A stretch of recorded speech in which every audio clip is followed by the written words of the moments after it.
Hey, what's up everybody? This is John, aka 6POINTPROS. Today I'm going to be showing you how to make a split frequency parallel drum compression patch using Reason. And this should really help if any of you are having trouble trying to get your drums to boom and stand out when you use Reason. And I came up with this patch after I saw a promo video for the soft tube FET compressor rack extension, in which they featured parallel inject knob, and I thought I could probably make something that does the same thing just using the rack tools that Reason already has, the M-class compressors and stereo imagers and things like that. So I went ahead and made this, and I'll show you how to make it today. I'm sure there's other patches out there that do the same thing. I know that Pef has one up on his page. He has a parallel drum compressor, but I'll go ahead and show you how to make the one that I made. And right now I have just a Rex loop loaded up. Here is what it sounds like just without any compression on it right now.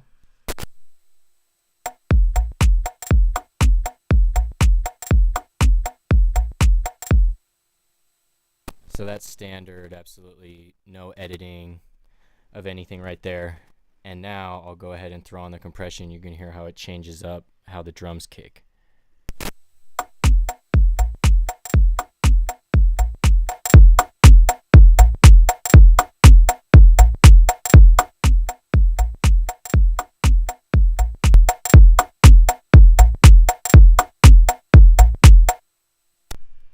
So you can hear that the bass kick really gets brought out and the highs are a little clearer. So what I did is I just used a combinator here and made this patch full of all this stuff, which splits the frequency and then compresses the low end and leaves the highs untouched. So to make it from scratch, we're going to go ahead and create a combinator, and you'll want to have the show devices section shown, and then right click, and you'll want to be holding shift while you open all these rack units so that they don't start wired. So the first thing we're going to do is go to utilities and make a line mixer 6.2, holding shift so that nothing's routed. Next we're going to right click on that, keep holding shift, and we're going to make two spider audio merger splitters. Then continue to hold shift. Off of those we're going to make two stereo imagers, excuse me. And then we're going to make a compressor, M-class, and then an equalizer. And now you can arrange those how you'd like. I'm just going to clean it up a little, bring this up here. So now we're going to go ahead and hit tab and flip the rack around. And you're going to go up to the combinator here, and you're going to go use the two devices, and you're going to route that to the first spider audio merger splitter, and you're going to do it on the right side, which is going to split the signal. So this is our dry signal, which the drums is going to be feeding through this.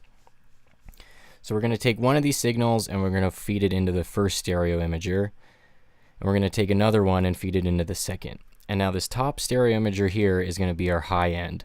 So we're going to take this output here and go left into channel 3, and it will auto route it into one channel. We're going to go ahead and take the right channel here and move it into left so that you have two mono channels.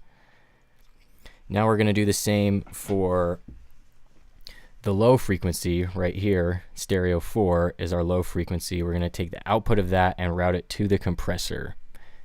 And then we're going to take the output of the compressor and route it to our equalizer. And then we're going to take the output from that equalizer and go into channels 1 and 2, and again take the right channel from channel 1 and move it into left from channel 2.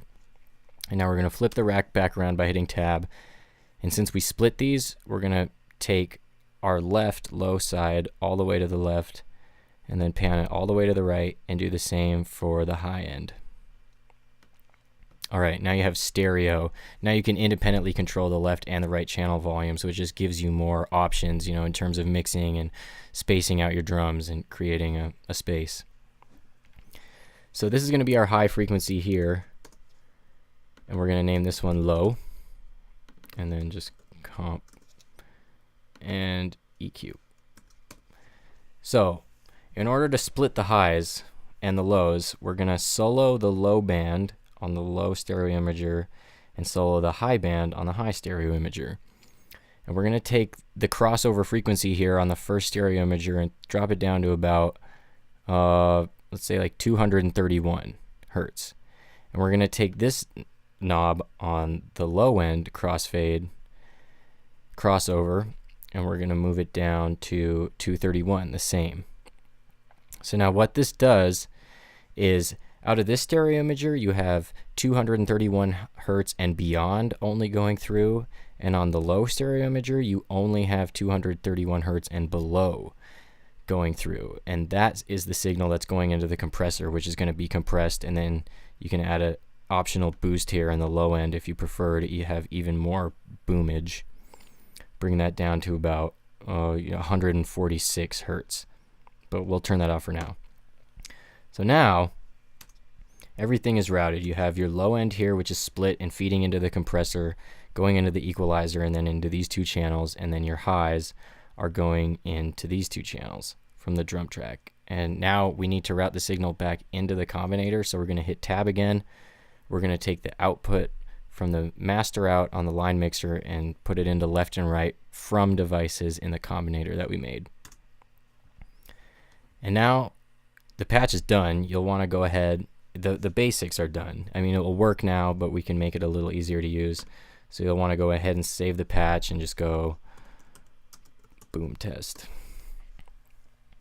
So now let's open up a Dr. Octorex, load in just a drum patch. This is to test it. We'll do a club loop. Now you can hear it here.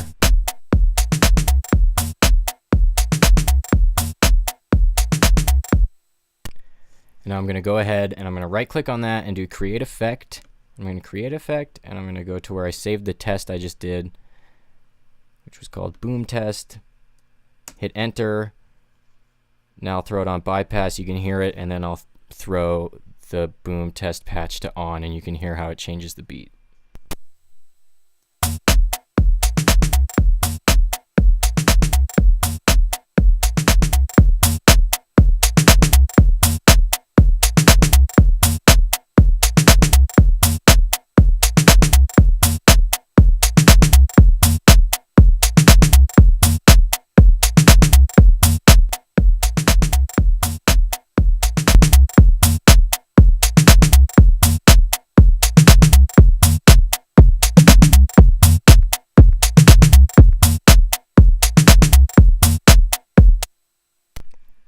Alright, so you can hear how that fattens up the drums a little. So right now it's good to go. I mean, if you go in and you know what you're doing, you can go in and tweak. This is going to be the compressed low end signal. You can make it louder if you want. You can go in and tweak the signals of the high, dry, untouched channels. But using the combinator, you can use all the buttons up here to really make it easy, so you don't even have to open this up to do anything. So we're going to go to Show Programmer. And what we're going to do is select Line Mixer. We're going to go to Rotary 1.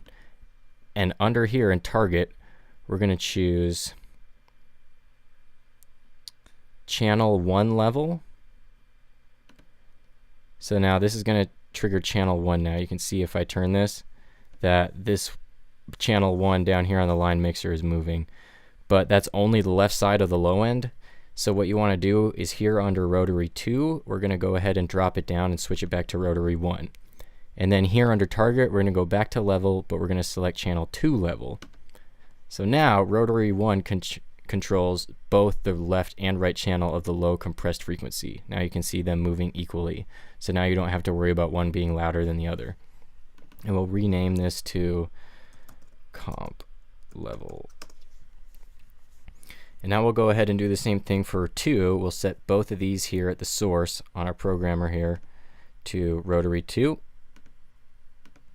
Then we'll select channels 3 and 4 level. And now you can see if I move Rotary 2, channels 3 and 4 on my line mixer are moving. So now, just using this, we can instantly change the level of the lows and highs just with one knob here. So you can hear it work like this.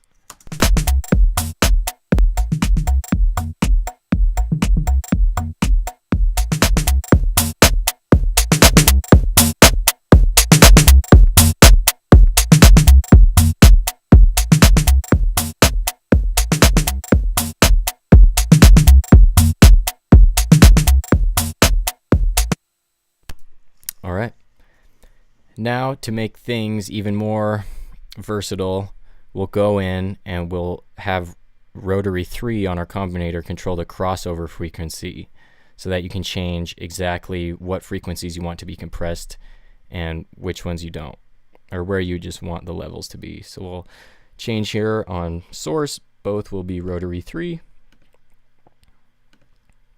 And now we'll go into, let's see, I gotta find it here.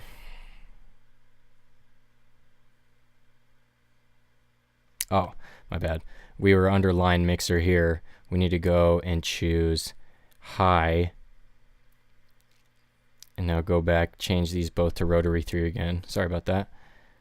So now high, we want crossover frequency. And now we need to select low and do the same thing, rotary 3 and crossover frequency.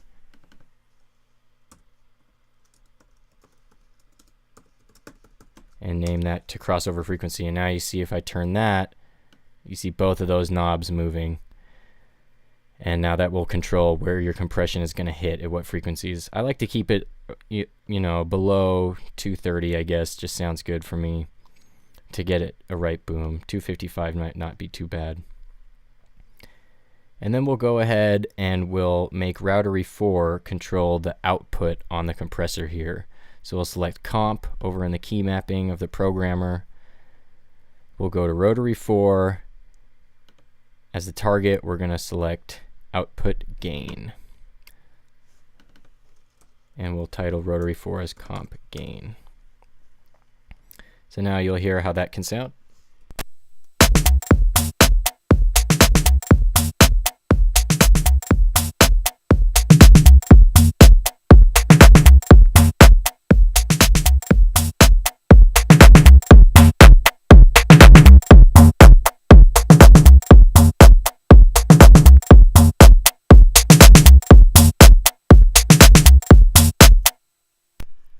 And there you go. Now you can control all these basic controls to tweak your sounds and get the levels how you want them right here without having to mess with any of this. Bam. You can change your sounds right here. And one final one, we will add the extra kick here that we made under parameter 1 in the equalizer, just in case you would want even more bass.